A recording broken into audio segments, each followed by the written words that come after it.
ವಿಶ್ವೇಶ್ವರ ಭಟ್ರ ಸಾರಥ್ಯದಲ್ಲಿ ವಿಶ್ವವಾಣಿಯವರು ಇವತ್ತು 8 ಪುಸ್ತಕಗಳ ಲೋಕಾರ್ಪಣೆಯನ್ನು ಮಾಡ್ತಾ ಇದ್ದಾರೆ. ಕನ್ನಡ ಸಾಹಿತ್ಯ ಲೋಕಕ್ಕೆ ಇದೊಂದು ಅಮೂಲ್ಯವಾದ ಕೊಡುಗೆ.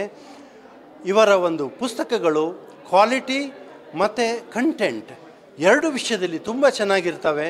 ಕನ್ನಡಿಗರು ಎಲ್ಲರೂ ಕೂಡ ಇದನ್ನು ಅತ್ಯಂತ ಮನಃಪೂರ್ವಕವಾಗಿ ಈ ಪುಸ್ತಕಗಳನ್ನು ಓದಿ ತಮ್ಮ ಸಾಹಿತ್ಯಕ್ಕೆ ಶ್ರೀಮಂತಿಕೆಯನ್ನು ಇನ್ನೂ ಹೆಚ್ಚು ಮಾಡ್ಕೋಬೇಕು ಅಂತ ನಾನು ವಿನಂತಿ ಮಾಡ್ಕೋತೀನಿ.